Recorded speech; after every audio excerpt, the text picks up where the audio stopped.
is BBS, Pico Broadcasting Systems Incorporated, DWLV, 91.9 megahertz. Your news and music stations.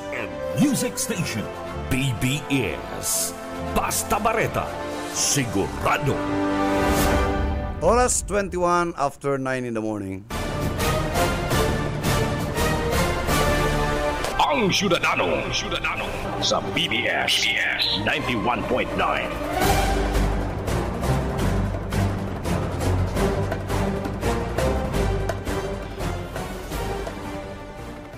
Good morning Philippines, good morning Bicolanja, and good morning sa kabus po mga listeners kam programang Ang Syudadano.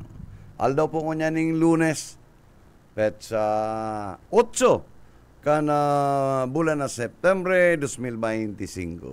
I remember the games of my life.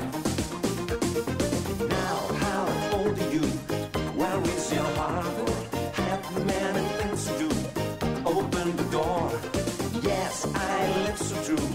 Without my lovers, but tell me if the sky is blue. How old are you? And belated happy birthday kay BBM, ano? Teary-eyed si BBM kan ma-interview kata sayang pang-5 episode duman sa vlog niya, no? Talagang anggot, ano? Pero duman man sa samuya pong kaibanan, nag-birthday man sudma, teary-eyed man, ano? 60th birthday kan sa yung kaibanan si Mr. Junel Cuba, ano?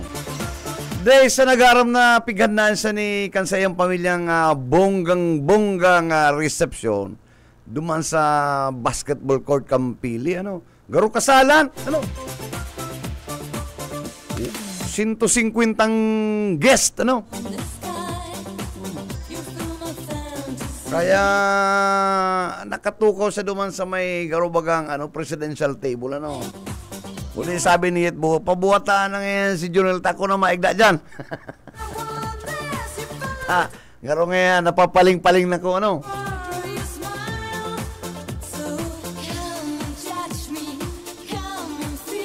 Maugma po, and ako, maugma nakatouch dahil saro po itong tradisyonal na paghiling aning paglaom, hiling kan sa tuyang gratitude sa tuyang mga magurang, no?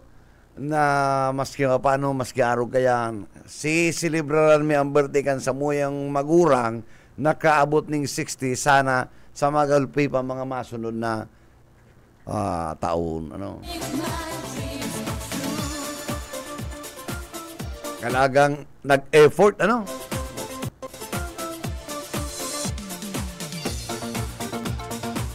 Ang samuya pati din technical po dahil nakatios, ano? Pag nagkabit ning sintimos, ano? Kan nagbaili si Junel, ano?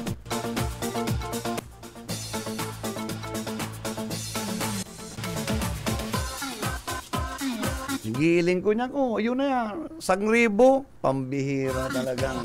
Araw po kayan magmirar ang mga samuyang pag-iriba. Kaya sabi ko nga ni kay Junel, Nel, sulaminting pwede ming i-offer sa imo is a fountain of friendship, kindness, ano?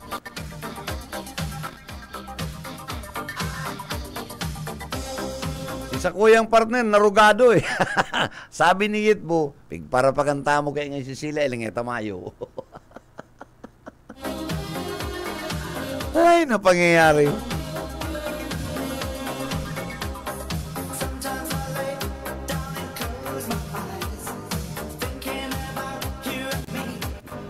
Good morning kay Kunsyal Salazar Kampili. Asin sa mga lay ministers po kan simbahan, ano, kan parish priest, ano, ay parish kan, ano,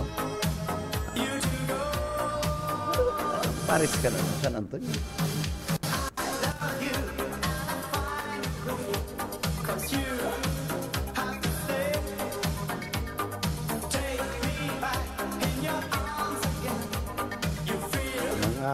ko yan may mga taga First District, si Mrs. ni Jonel, taga Sipoko. Si Jonel man, si mga kapipinsanan niya sa Iriga, sa mga dilima,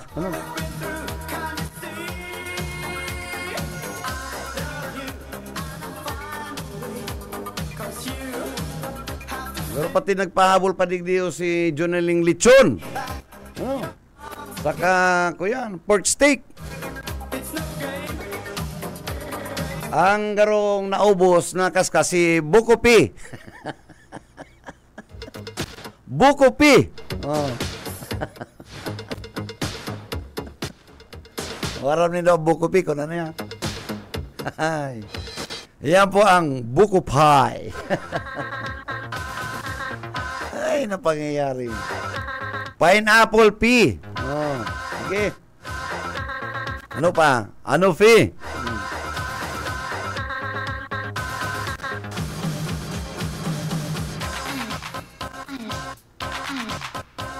Hindi talaga siyet mo, comedy na naman niyo. So, kung mapasan ng pasiring kami duman sa pili.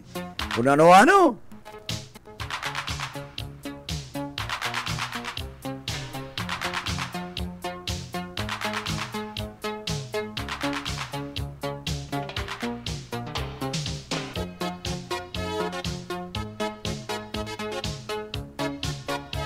Uy, salamat pala digdi sa newspaper na Bicolandia Mirror, pinatod ni, si Julius na, ki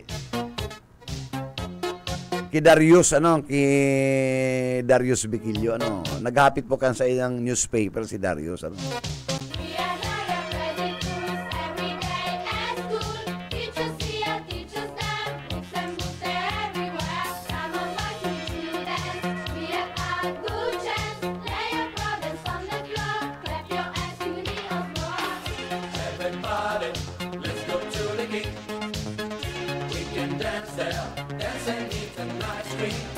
So, ining Bicolandia Mirror,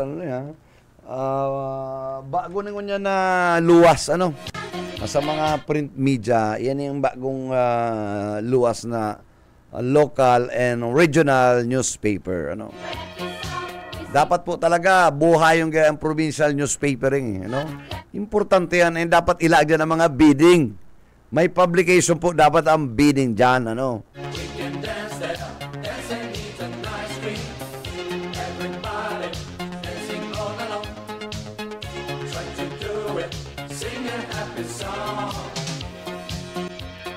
Ikaw po kin Department Order Administrative 143 or 142 na may mandate sa DPWH and department na ibalik giraray ang mga projects publication na not more than 5 or 10 million. Dapat nakapublish sa local newspaper of general circulation.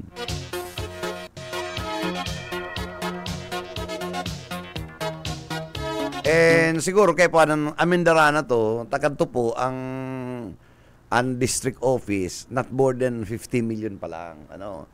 So dapat ang Amindarana, kung niya bagang district, garo 150. Siguro dapat mga projects not more than 50, dapat na i-publish sa newspaper of regional circulation, local newspaper of general circulation. Tangarig maanraman, ang rationale po kaya kan publication, procurement law, is to disseminate, there is a project indeed in that locality. Dapat maraman, mas kayo patusuning tinapa sa market, dahil pa yan mapapara, yan publication na yan, may file copy yan. Bakong araw kan Phil Jeps, kunya na yan, nahiling mo, pasaga, pwedeng nawara na. Dapat yan 15 days ang publication. Dapat ang PhilJeps 30 days. May bang nangyari ka? Nangyari ka to, allegedly, diyan ka to sa nakaaging administrasyon sa Naga, bigla sa nang nawawara, Ang sabi kan mga ibang contractors,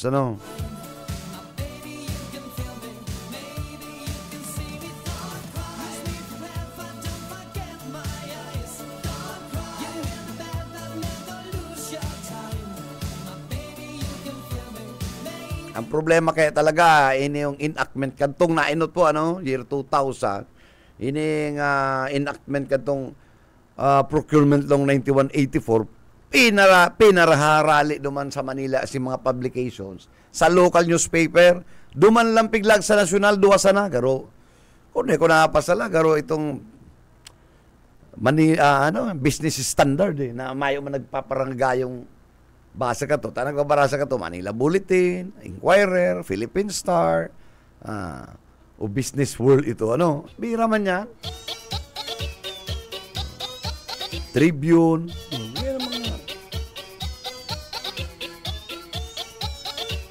ito, igwa pa mga Malaya,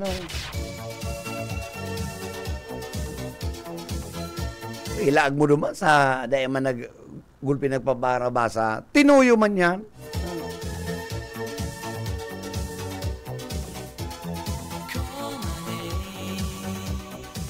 Tangariga, siyempre, ang pag-bulletin, Daily Inquirer, Philippine Star, halos kung saan dyan, restaurant, hotel, mga lain-lain na outlet, may newspaper na Manila Bulletin, igwang Philippine Star, may Inquirer. So, madaling mailing talaga kan mga parabasa na igwa talaga ng proyekto dyan sa location na yan. Pero yun na pag nailing ko na si ibiyo pating nakubog-kubog ang toon ko pag nailing ko si Syria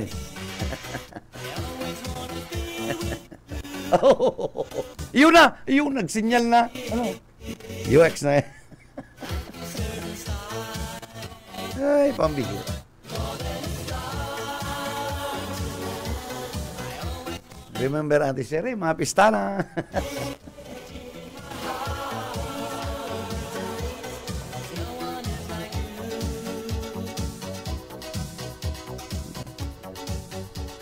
Bueno, sa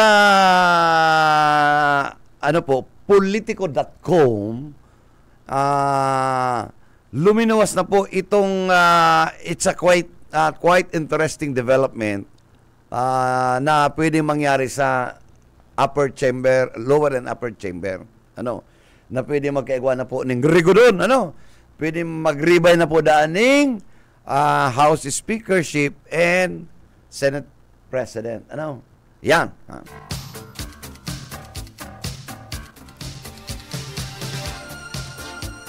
Kaya allegedly nagkakaigwa na ang urulay yung mga tugang na kung sisayang iribay sa allegedly dyan sa speakership and sa leadership kan Senate.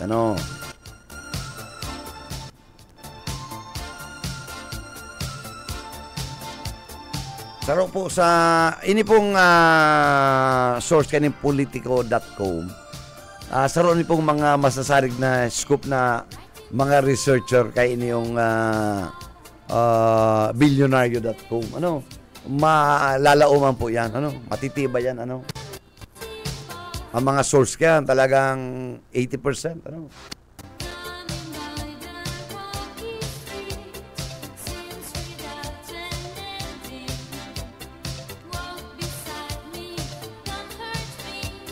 Siguro talaga na papanahon na po na tangaring matapos na ng mga issues na iniyo, na mabawi giraray ang tiwala kan mga Pilipino sa liderato kan Congress, magribay na po kita ng Senate President. Siguro pinaka-the-best, inunta po ang Senado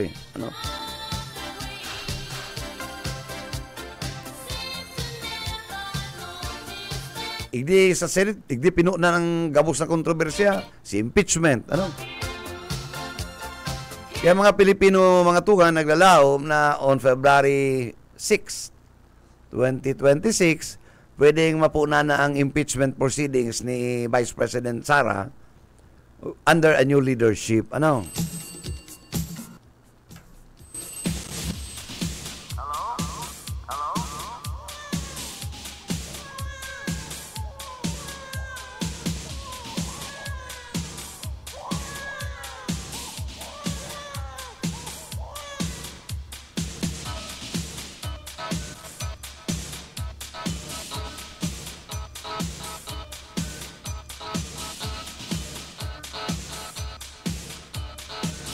Sa gulungan yan, sige nindong irimbestigar kan lower and upper. Dahil tapangani na establisar, sisay talaga ang nagpuong kan insertions. Siya yung ginibo. Duman sa lower, isang yaon duman, o sisay nagduman sa Senate House, parang i-reconcile tong sa BICAM. Dapat paluwason mo na yan. Sige tang gurulay ning Ghost Project, ang pinuna kang Ghost Project, iyan mga insertion na yan.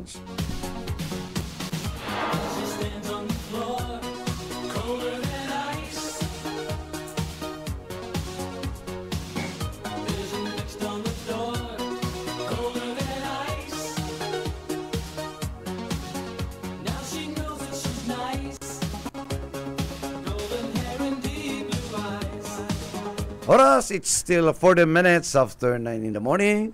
Iyan pa po kita sa programang Syudadano. Ini po si Bebot Calya.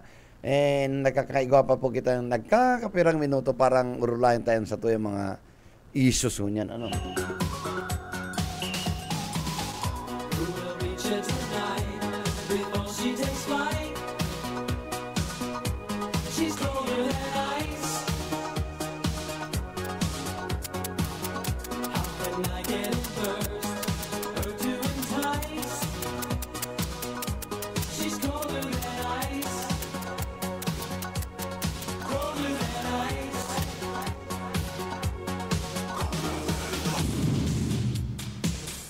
And ini po mga maabot na daw linalao man ta mga tugang ining development igdiyo ki Colonel Garma. Nagkiramdaman po nindo si Colonel Garma.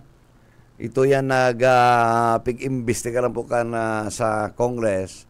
Itong sa EJK, ano? Hanggang ipigturok do niya, ano? Nagkakapira mga personalidad na siya mismo ang nag-aaram na imbuelto ang state police sa extrajudicial killing. Ang sabi ni Colonel Garma. And eventually, si Garma nagpa-Amerika po to seek political asylum. Pero ngayon mga tugang, ibinalik sa po kan US authorities dito sa Pilipinas. Ini po tatandaan ta mga tugang. Ang Amerika, pigmamantirin nila ang sendang kredibilidad pag-aabot po sa international agreement lalo sa extradition. Ano? Ang Amerika din nagkukulang itong kay Mark Jimenez, kung nag-irondawan nito itong congressman, ipig-extradite dito sa Pilipinas. Ano? Gulpi. O pinaka-ultimo yun si Regina Garma.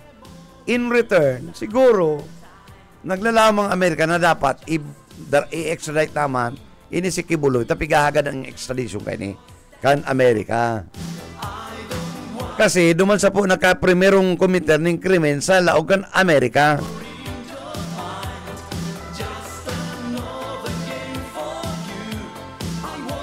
So sa ilang ko araw kayo ha? And dapat lang talaga na i-honor tapon sa tuyang agreement, ang sa tuyang mga international agreement sa extradition. So, ako na ko kay Marcos, ipapadala ko na yung si Kibuloy sa Amerika eh.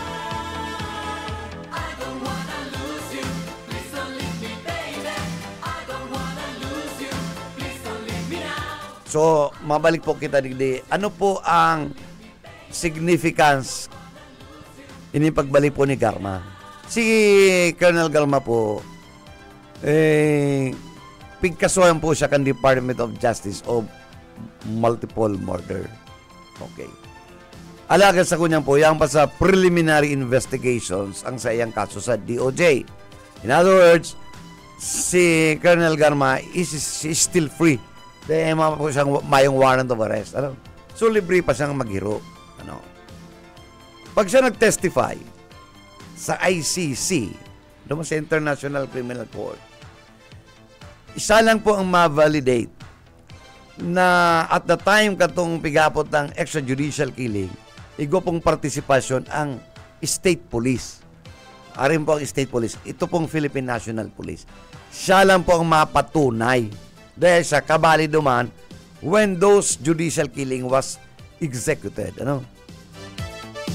Itong Kimatubato, sa itong Saro, pinatunayan nilang sila sinugo. Pero, masakit pa mag-establish ng yung crime against humanity na dapat may involvement po ang Estado. Ini na po si Garma ang mapatunay. Kaya dapat ini si Garma is-secure naman ang Philippine government. No. Tabaka dahil swerte magkaigwa naman kita, bigla naman nawara yan si Garma.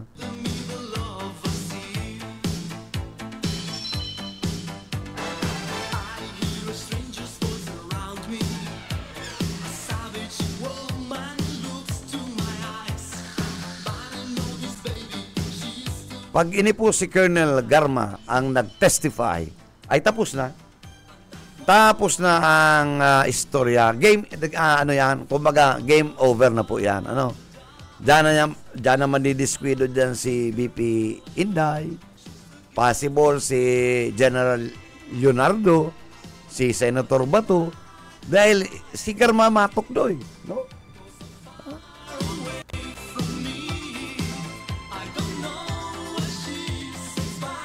Dahil kung nabasa po ninyo itong istorya, itong later part, during katong TRICOM, duman pig-reveal na po pig-istorya na duman ni Garma kung paano sila dinatawan ng instruction. So in other words, kabali na ang state police. So talagang makaka-establish na po ang ICC that they indeed committed crime against humanity. Oo. Sabi po kaya kan ICC, dapat may partisipasyon ng Estado. Ano ang partisipasyon? Ginamit mo sa imong state police or armed forces. Ano?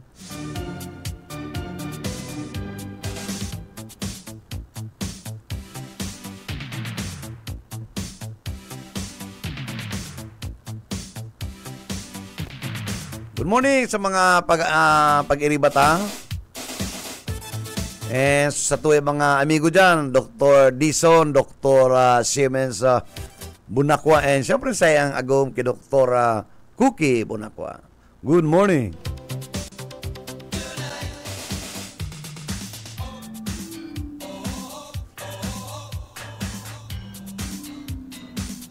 Sa mga aming kutang abogado kay Attorney Baramena, siyempre si Attorney Gary,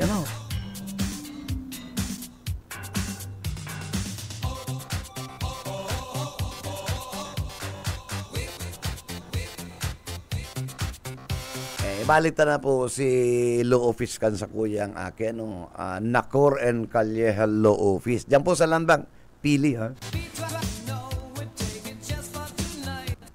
Good morning dyan sa mga sendo mga empleyado. And good morning dyan sa trial court dyan sa Libmanan. Pero may nakatutok sa tuwi, sabi ni Judge. Pero may ko bebon nagdanaog sa endong. Kaya Judge, good morning. And dyan sa endong pag-iriba dyan.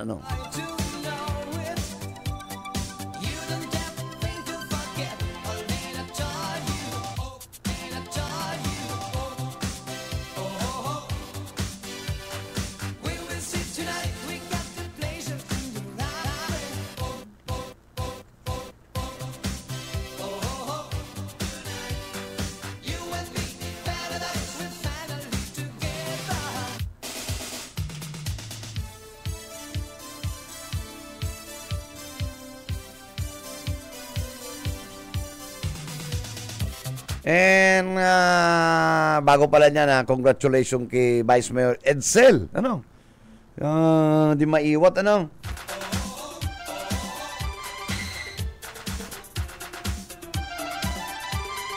Siya ang pamayong niyang liga, kan Vice Mayor's League of the Philippines. Si Edsel, Siya po ang Vice Mayor kan Irigas City, si Edsel.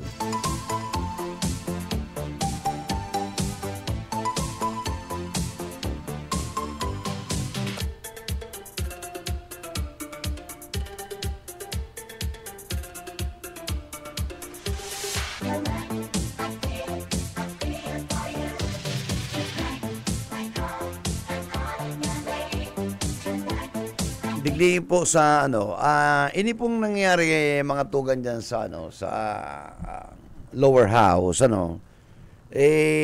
nagkakaigwa na po ning kuya sinasinda mismo nagsisiratan. In fact si Congressman Renato Puno pigsisirip niya na pong maray si mga nakakapirang congressman na talagang kabali po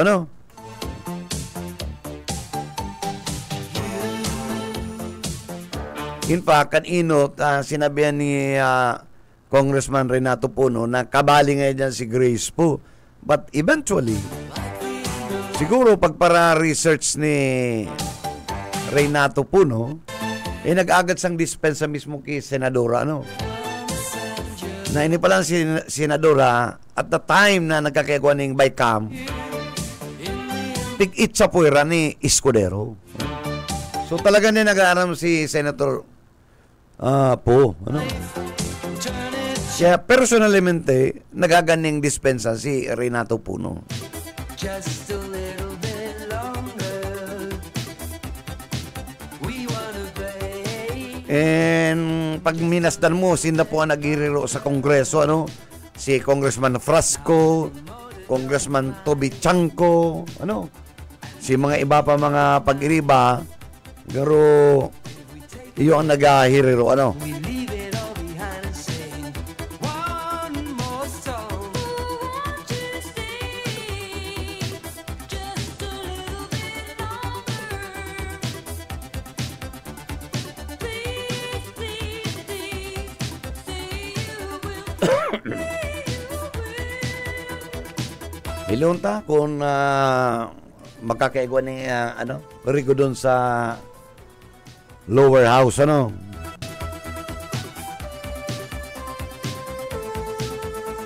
Pero ako kung napoton, inuto na muna niyong Senado grabe talagang nangyari dyan sa Senate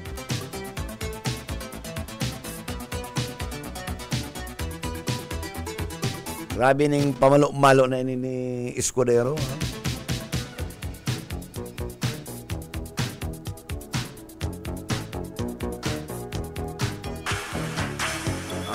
Ito pating ginibon ni Escudero, dikit pa kita magkaigwa kaya ng constitutional crisis kung dahil magkauro yun ang Senate saka ang Korte Suprema, lalo na pag di na sinunod.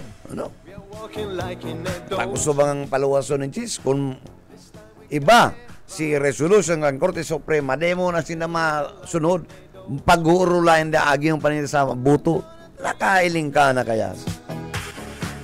We're dancing like in a Dolce Vita with lights and music on. Masanag ko ang teorya kaya na. Our love is made in the Dolce Vita. Nobody else than you. Bagay, si ito nga ng fourth wit, kung ano-ano pigtawan ng interpretasyon niya, na bako ngayon ng immediately, bako ngayon ng agad-agad. Kaman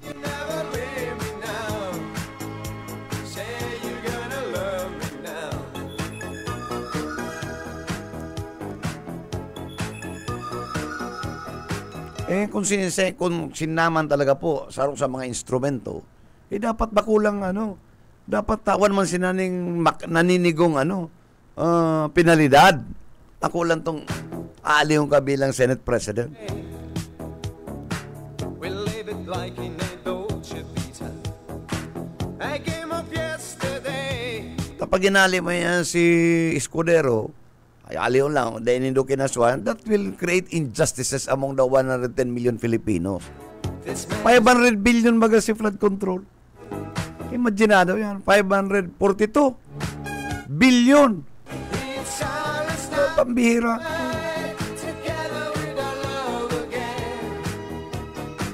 Ang Pilipino, 110 million. Ito, 542 billion. Kung tinarawa na baga yung mga Pilipino lamang, ginibong in a form of pension and education. Di ba yung problema ang Pilipinas? Ang mga Pilipino, maging agta ka. Ano pa man ang sa imong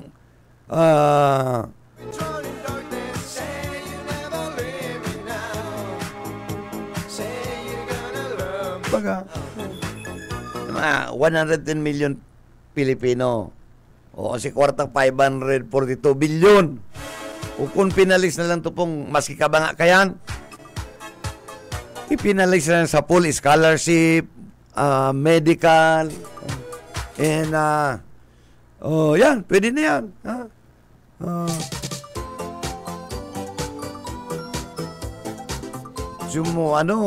Dakulaan pa po yan, ha? Pinag-ibo ng iba mga modern facilities na government hospital na may duduman ng mga tao pagkahilang.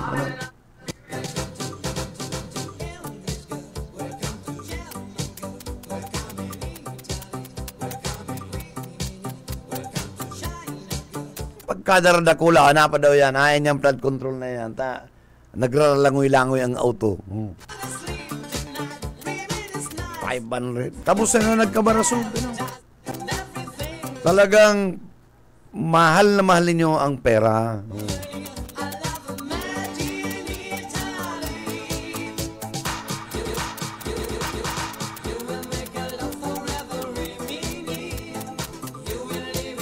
Kaya sabi dapat magkaikuan ng proper investigation.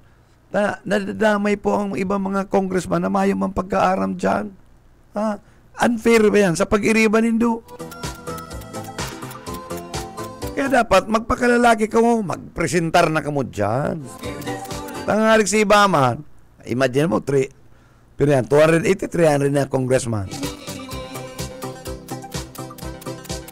Na diyan malaman nagpapartisipar dyan.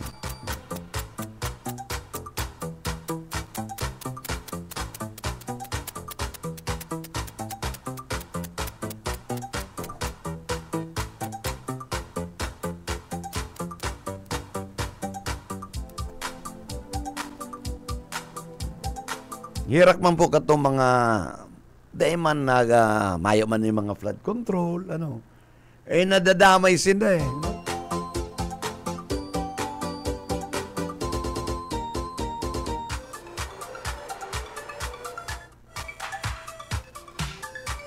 Sa totoo lang, mayong problema ang talagang flood control projects. Kaipuanan niyan. Pero dapat ilinag yan duman sa 14 mga flood-prone provinces.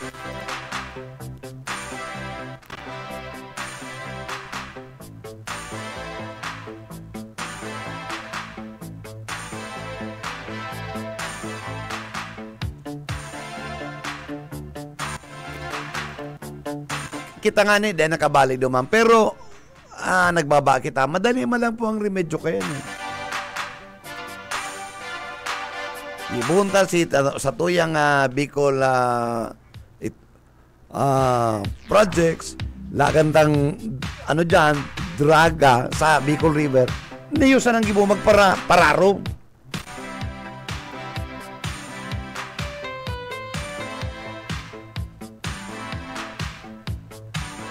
Tangari, di kita bahaon, ha?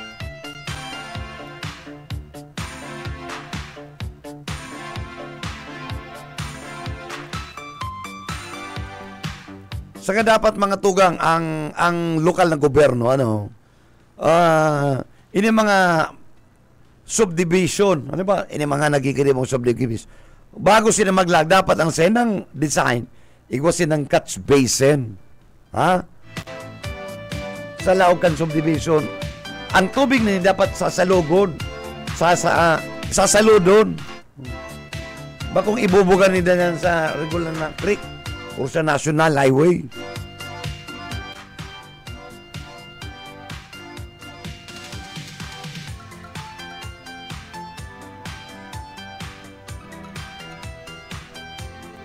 Proven na yan eh. Duman po sa Bonifacio Global City. Igwa po kami naman unit. Duman, ang ginibukan Global City, nagibo po sindaning catch basin. Ito pong, kung nakakadaman po kamo sa Global, Bonifacio Global, duman po sa Burgos Circle, sa irarom ka to tubig, 20 story, ang rarom. Kaya kami, dahil duman pigabaha,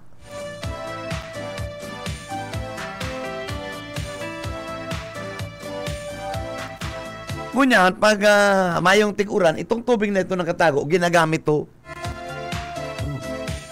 Nagagamit itong tubig na ito eh.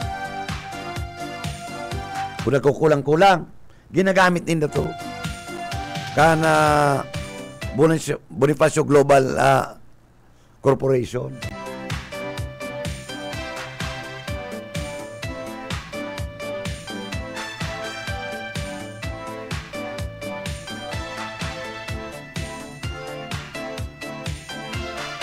O dapat araw kaya sa naga pwede kita mag-ibo digdi. Pwede yan. Iyan ang primerong pwedeng remedyo tangaring mapunan sa tuyang baha.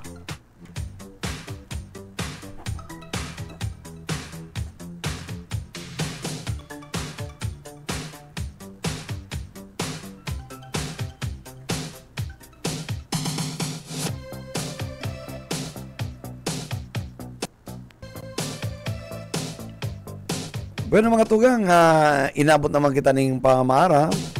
Liwat saga, mairibanan po kita. Same time, 9 to 10 in the morning.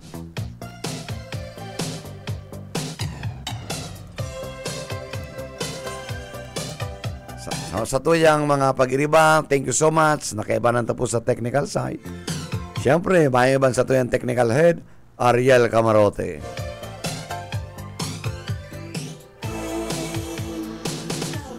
On behalf of the management staff kan BBS TWLB-FM, ini po si Bebot, kailangan sabing good morning, happy Monday, mag-iringat po kita, basta bareta, sigurado. Ang Syudadano.